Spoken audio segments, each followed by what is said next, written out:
Tonight we get the privilege of learning more about two of our councils, their mission, their direction, their excitement, and we're starting with Gayle and the Discipleship Council, followed by George, who will talk to us about missions. Thank you.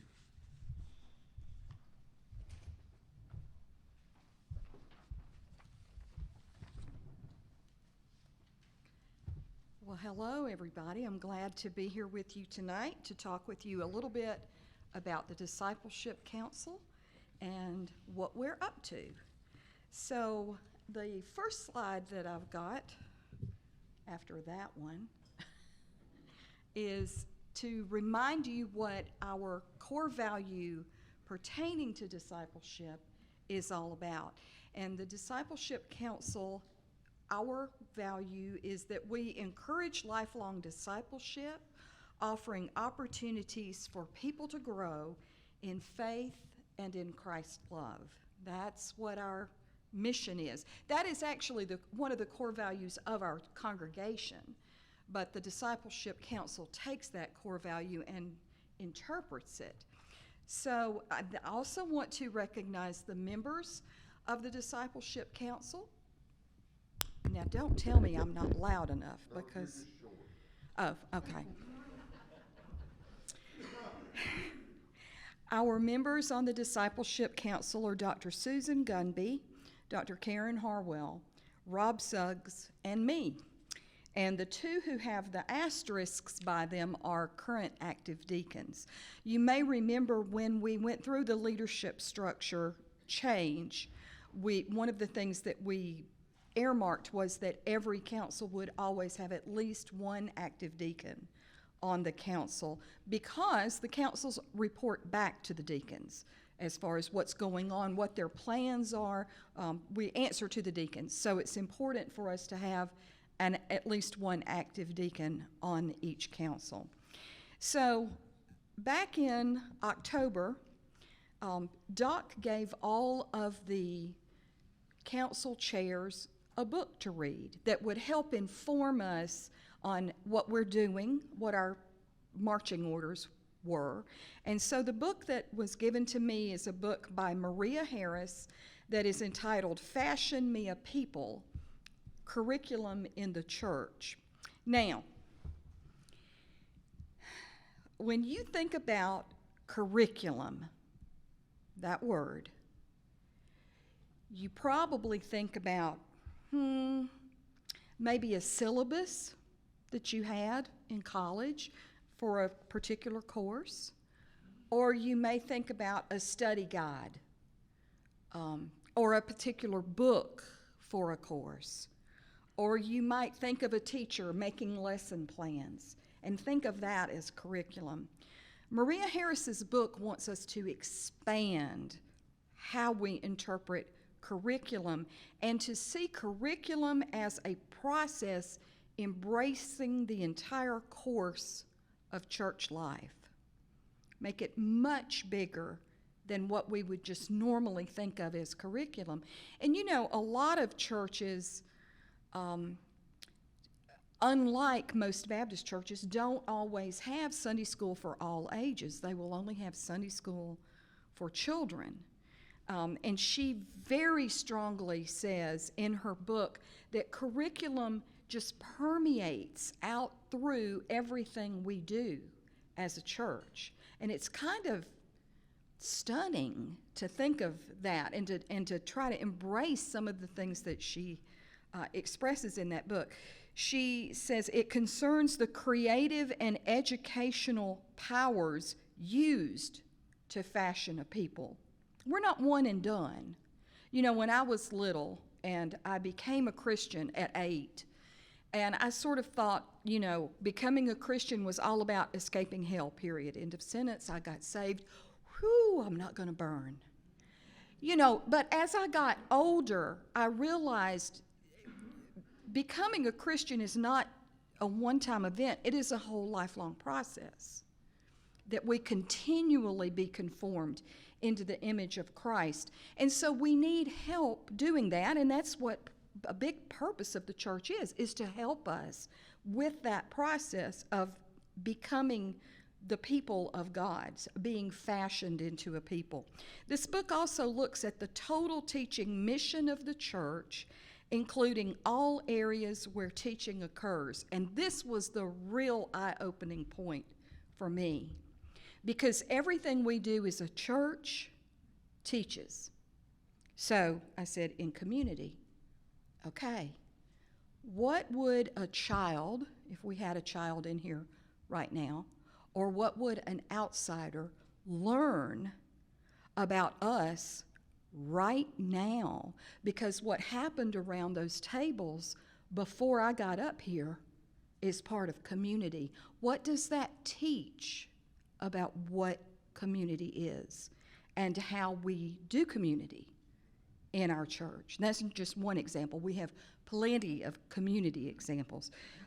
In service, when we serve other people, when we take advantage of a mission opportunity, what does that teach us about being a Christian, being a member of the body of Christ? What does proclamation teach us? We think of proclamation as being Doc's job, or whoever's up in the pulpit on a Sunday morning proclaiming the message. And that's true. That is a big part of it. But how you respond, how you act during the worship service, what does that tell the people around you of what you think about what the speaker's saying? And then worship. How does that inform us and others? We're on TV every week. And what that TV picks up, or the live stream, or the Facebook, whatever medium we're using, what does it say about us as a congregation and the values that we have? It's another teaching moment. And then finally, instruction, which I think of as being Bible study, but it even goes beyond that. What does that say about us and where our values are with teaching?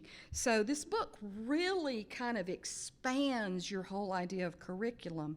And one point that she makes over and over throughout is that learning is for all congregants from birth to death. We never stop learning, or at least we shouldn't. It's a lifelong process. So that's sort of informing how the Discipleship Council moves forward. Now, we met back in November, and if you were at the last church conference, this will look a little bit familiar. We decided back in November to come up with at least 5 goals of things we were going to work on as a council during this year, and I need to actually give you an update on some of them. So the first thing that we came up with was to sponsor the IF gathering for women March 4th and 5th here at Speedle, and there's a flyer, and I brought some and put on that back table, especially so the ladies could take one with them. So what is the IF gathering? This is an organization that's based out of Texas, and they sponsor this IF gathering. And don't ask me what IF stands for. I don't know, but that's what they're called. But anyway, they sponsor this conference over a weekend. So they will be live in, I believe, Dallas, Texas. Does that sound right, Heather? Dallas? They'll be live in an arena. If any of you ever went to a Women of Faith conference back years ago when those used to be going on, it's similar to that. So there's this live component, but through technology, there's also a live stream, and that's what we will have here in this room. We will be actually doing it the same time they're doing it, so we'll start at 6:30 on that Friday night and go up until 8:45. Then we start the next morning, Saturday morning at 10 o'clock, and we'll go all day long. There will be worship music, there will be teaching, there will probably be special music. It will be similar to a worship service, but there'll also be breakout times with discussion around tables. This is open not just to our members, but to anybody. So, ladies, bring your friends, your neighbors, your daughters-in-law, your granddaughters. I mean, it's very much intergenerational, and I guarantee you everybody knows somebody that can benefit from this. It's only $19. That is a bargain for pretty much a 2-day conference, and that we're even providing the snacks and your lunch on Saturday, and if you need childcare, you can sign up for that and not have to pay for it. I mean, it's a no-brainer. So spread the word. Help me spread the word. Grab a flyer on the way out. Share it with somebody. So that's about the IF gathering. So that's one thing we're already working on. Another thing that we want to do is we want to host a leadership development training for all of the church leaders, not just teachers, but deacons and council chairs and committee chairs, all the people who are in leadership at the church. We would like to, at some point during the year, sponsor a leadership development training for them. We also want to encourage stewardship, not just during a stewardship time of the year, like we have done in the past, but to spread out stewardship throughout the church year and in ways that we may not have thought of it before. We also want, since we're doing the IF gathering for women, we want to sponsor a discipleship event for men of the church sometime later in the year with a special speaker. And we want to try to restart the sessions that we were doing here at the church prior to COVID. You may remember, and some of you have been in these with me in the past, we had a relationship with the Boss Center for Baptist Leadership where we had a seminary professor or a retired professor come and teach a specific course. And several of us in this room went through one on the Old Testament. And we were just beginning to start one on the Gospels when the shutdown hit. So we're reaching out to them, trying to see if we can get those restarted and have a hybrid option this time so that you don't have to be in the room with a bunch of people. You could also do it over Zoom. Cross my fingers, we're trying to get that done. Since then, we've got another couple of initiatives that have been added to our charge. One was to work with the adult Sunday school leadership to identify an in-reach leader for every class. Many of the classes already have one, but some do not. But the in-reach leader, as opposed to an outreach leader, an in-reach leader would be reaching out to missing class members. We all know a lot of folks haven't come back yet since COVID, and there's a number of reasons why. But we need to make an intentional effort to keep up with those people so we don't lose contact with them. And so that's one initiative that the Discipleship Council is working on. And the other is, Doc said something about it, and there's a little bit of information on the Signal about it. We're sponsoring a Lenten prayer experience, and this is really a three-pronged thing. We do have a book that we've selected, thanks to Heather, who actually selected this to use at her new church, but she shared it with Karen and I, and we liked it so much we thought, whoa, we can do that too. So it's a devotional book called Lent in Plain Sight. You can purchase it through Amazon. If you need help getting it purchased, email the Discipleship Council. We'll help you out with that. But it is a devotional book, so it starts on Ash Wednesday, and there's a different devotional every day. You literally could use this book all on your own and not be involved in anything else if you wanted to. But we're going to do a book study. We're going to split up who's leading the various lessons. They will be on Sunday night. This will be Zoom only. So if you want to participate in that, you've got to email the Discipleship Council so we can get the Zoom link to you. But it will be on Sunday evenings at, I think it's 7:30, it says in there, I'm sure. So that's another option, is over 6 weeks during Lent. Then we also will be sending out weekly prayer prompts in an email. You all are used to, during Advent, getting a daily prompt for a devotional every day. We decided over Lent we would just do it once a week. So those prayer prompts will go out once a week to kind of remind you of things to pray for during Lent. And then the last thing is Karen will put together another one of her prayer experiences. That will be held April 9th and 10th here in the Fellowship Hall. And there will be different stations that you can go to, like she's done before, to pray. And she's using the 10 different objects that Lent in Plain Sight uses. I don't know that she'll have 10 stations, but she's using those same objects, and they're everyday objects: dust, shoes, thorn, cross, that sort of thing. So she will use that as those prayer prompts. I have found those prayer experiences to be very meaningful to me personally, and if you've never participated, I do encourage you to make time, either on the 9th or the 10th. You'll need about maybe an hour. Come by and do that. But now, for the end, we need your thoughts, for you to share your thoughts, your ideas with us.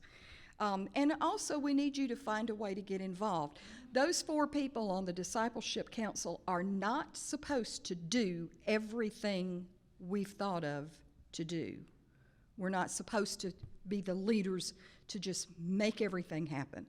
I will have a nervous breakdown if I'm expected to do all of those things and take charge of all of those things. The whole purpose of this new leadership structure was to empower all of the congregation to be able to plug in and help out in areas that appeal to them. So if there's somewhere where you want to plug in with discipleship, please let us know. That's our email address, discipleship@speedle.org. Thank you so much.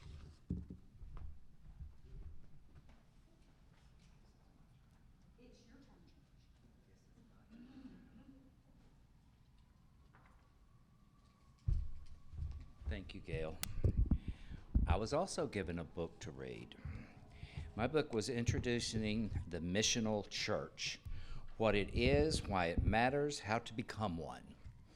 And the more I read in this book, the more I realized we're a lot more missional than I thought we were. But being mission and being missional is kind of like staying in the building and getting out of the building. This is what I've learned the most out of this. And we do a good job of that in many, many ways. And with the Mission Council, I'm hoping that that will continue and maybe even improve. So our group is Melissa Hollingsworth, Bianna Grogg, Jim Smith, Keith Valentine, and myself. And we met to discuss the budget. We have been asked to determine how to spend $165,142. Some of that is already predetermined, about $96,000 of it. But then the other $69,000, we have partners that we have been with for a long, long time. Some are new, some are old, some don't exist anymore. So we went through this whole group and of partners to determine what we can do with them, not just write them a check, but to maybe work with them. One of the other things we voted on was we want to have actually 2 international partners. Janae Angel is from the Belgium group. Duck and Melissa hope to go see them this summer when they're traveling. They do an amazing job. Her husband Hari. We raised money for a generator for a group that Hari's working with, and then we also have a Ugandan, Missy. I can't remember her last name. Yeah, she's staying in the missionary house right now because she and her husband are over here meeting churches that sponsor them, and we are a sponsor of them through a special fund, and we want to continue that because after having lunch with her, I was really impressed with what they do over there. The nice thing is they don't do medical mission, but they try to help people get medical mission, and we have some funds that have to be used for medical missions, and that's a great partnership there.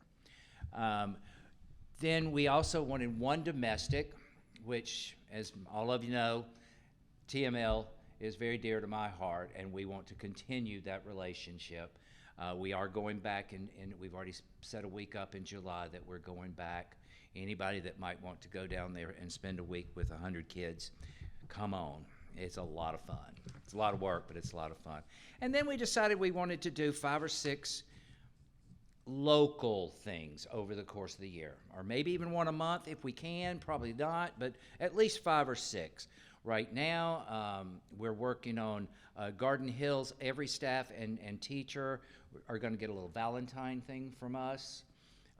In March, for the March Mission Madness, our group, along with your help, we're going to make 250 sack lunches that the kids that are coming here, when they leave here Saturday morning to go out and to do their mission work, that'll be their lunch. So we're going to come Friday night and put together 250 sack lunches. Bianna is working with Josh Scott on trying to partner with a local church or school that we can work with. So there's lots of things going on. But I really want to go through the missional budget that we approved, Ron.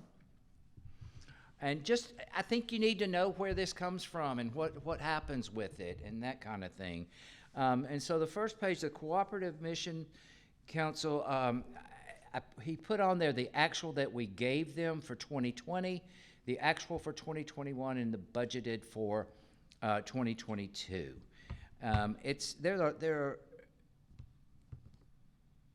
There's many things that's already established for. So we didn't have that's one of those that comes straight from a fund that we don't have a lot of control over. Then the international team of the Mussers, that's Jerry Goldsmith's daughter. We've been long-term partners with them. They always send us an update on what they're doing, and they're a good partner, and we decided we wanted to keep them as well. We do have a pretty extensive grant application that each of these partners need to fill out each year to get the funds, and they need to give us a purpose in 3 or 4 sentences. They need to tell us what it's going for, how much they're requesting, and how much their annual budget really is. So we can kind of know what their needs are and how much can we do, and this is what they want. Do we have that much, or do we need to cut that down, or can we raise it? That kind of thing. So this is a great tool, and they're sent out every fall and have to be back by the first of the year, and it's a good way to learn. I'm going to skip volunteer projects for just a second. We'll come back to that. The missionary house. There's not enough money in this budget to fix a missionary house.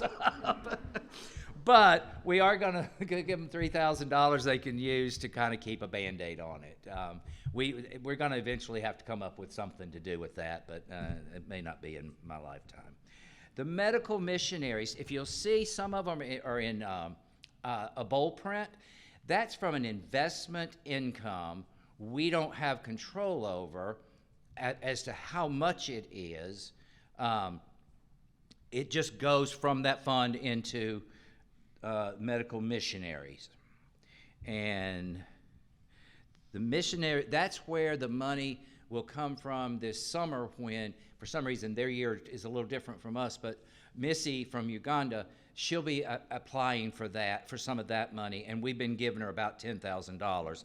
So I think it looks like we're going to give her $10,257 this year, because that's what that fund will make.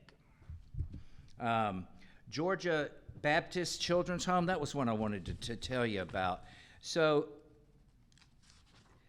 they want to these funds would be used to help us expand our family care program, which provides short-term residential care to mothers and their children who have been displaced by domestic violence, abuse, or neglect.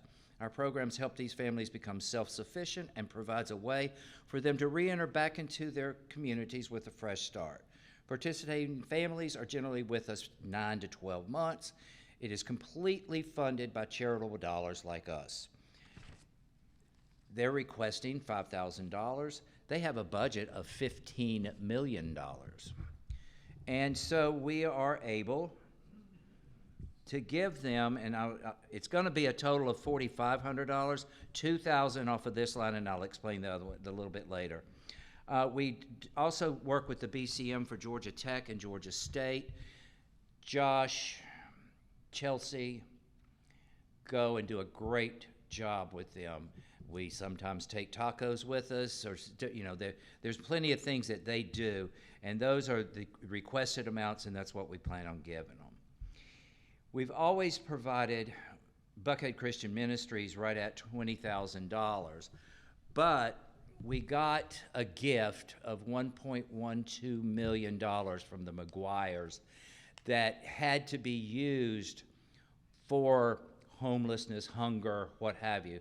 So we've decided to invest that money, and the $20,000 a year will come from that fund to go to BCM. Another thing I should point out, Buckhead Christian Ministry, McAfee, and Orchard Ministries all get funds from the Elizabeth Grisham Brown Fund as well. So we're looking at maybe trying to figure out a way to line those up together. I don't have those figures because I am now, but I haven't been to a meeting yet.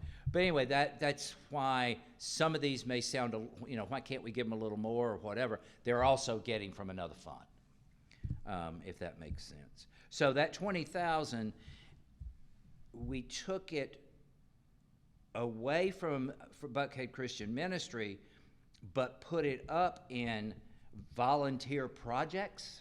So doing something for Garden Hills, making the sandwiches, we'll buy the product. Whatever it is that we decide to do on those 5 or 6, it's a fund that we can pull money out of and use for those kind of things, if that makes sense. Shepherd Center. This is an investment incentive that goes straight to them. I believe this money, this $6,960, I believe it helps with their chaplain program. But again, remember, they get money from the other fund, from the Brown Fund as well. Student missions, this is for any student projects or trips. If we had the money and we haven't used it, we could do a scholarship for going to TML or whatever, but it's right there anyway. The McAfee School, again, we raised it back. We cut it. Now it's back to about $7,500. Great partners. They did a great presentation in their grant application as to what they do with it. But remember, they also get money from Elizabeth Grisham Brown. The women, WMU of the church, they are always doing fun things. So they get a budget of $3,000. Children's mission curriculum. This is for anything that Allie may need in the children's department and what have you. Maybe some stuff. It's not strictly VBS, but maybe some Wednesday night projects she would like to do. That's what that's for. The developmental, this was a fun one. This developmental mission investment income, it was to be divided 3 ways, and it's restricted. One goes straight into the operating of the church. That's a third. A third used to go to a children's ministry that no longer exists. And a third used to go to a nursing medical ministry that no longer exists. So we chose to take $2,500, and our $2,000 that's going to the Baptist Children's Home makes a total of $4,500 because at least it's children. This other $2,500 that'll be left that's supposed to go to medical, we're trying to figure out how, with Biana's help since she's a nurse, to figure out how to do that and do that well, and get that distributed. The thing about it, if it doesn't get distributed, it just goes right back in, and my goal is to spend it. We've got it. It's going to be that much more, or that much next year or more. We need to do what a missional church should do. Going on down the line, the Encourager Church, that's Janae. We're going to keep her the same. She does a great presentation and updates constantly. I'm now on her email list because I'm now the mission council, and she's fun to listen to and to do that, to listen to and see what she's doing. The missions miscellaneous account has $11,778 in it. Where are we? I'm sorry. Yeah, no, that's right. That was the actual in 2020. That's right.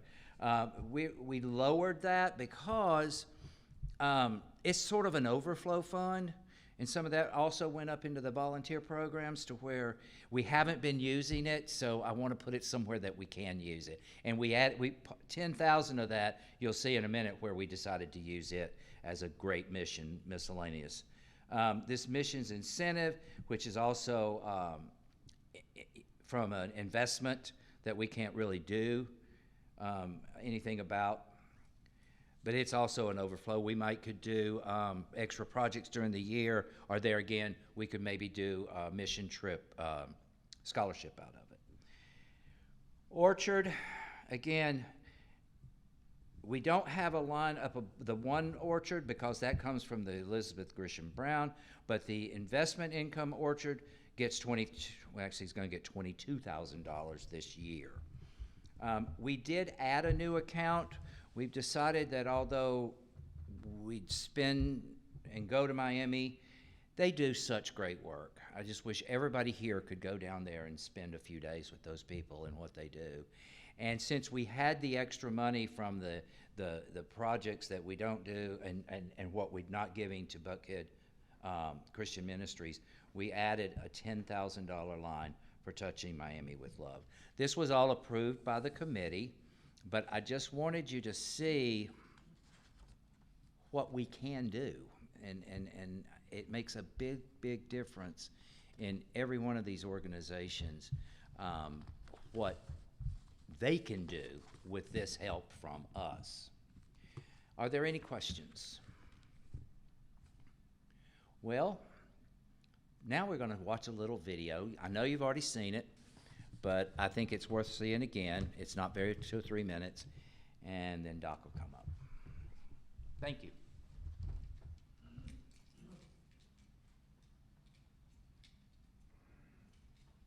Come on now, join with me, everybody sing. I'm gonna lift my voice to glorify my King.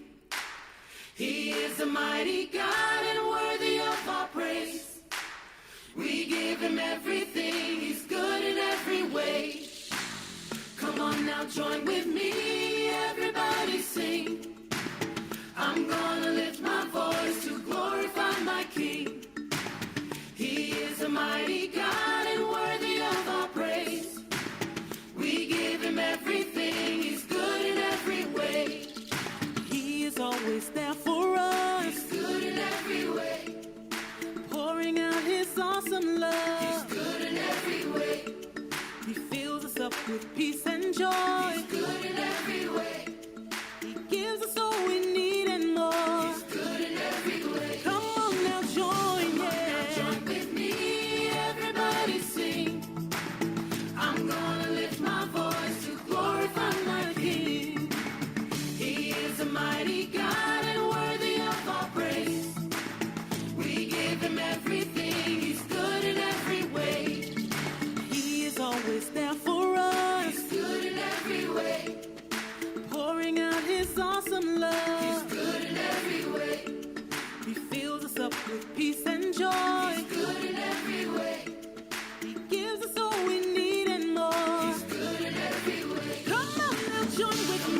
Now join with me, everybody sing. I'm gonna lift my voice to glorify my King. He is a mighty God and worthy of our praise. We give him everything, he's good in every way. Come on now, join with me, everybody sing. Everybody sing. I'm gonna lift my voice to glorify my King. He is a mighty God and worthy of our praise. We give him everything, he's good in every way. He's good in every way. He's good in every way.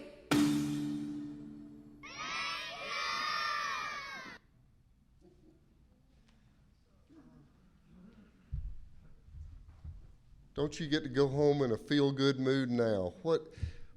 Thank you both for 2 terrific presentations and inspiring presentations. To think about First, related to curriculum, I'm proud of the fact that everything we do around here speaks to curriculum and how well we do so much of it. What I thought about when you talked about that everything is a part of our teaching, in Baptist life, just the fact that you were up giving the presentation is a part of the curriculum that tells us what kind of church this is, that everything we do says something about the kind of congregation we are and aspire to be, and then if you don't sign up to go to Miami when this is over, shame on you. Everybody who has been this excited when they got back. But more broadly, what I want to say in closing is that for the last 2 years, we have been so interior focused. How are we going to get Zoom going? How are we going to get new cameras? And how are we going to get new screens? And so much of our energy has been so interior that I was inspired tonight to realize how much real life-changing impact we have been a part of, even when we haven't been able to get out of the building and get there. Now our challenge is to follow these dollars with our feet and to get our lives invested into the lives of these people. So Sunday, I'm going to be preaching on just that, the mission of the church, the last in this series. Hopefully we'll all be inspired to find some place in this mission to grab hold and make a difference. Go in peace. I'll see you Sunday.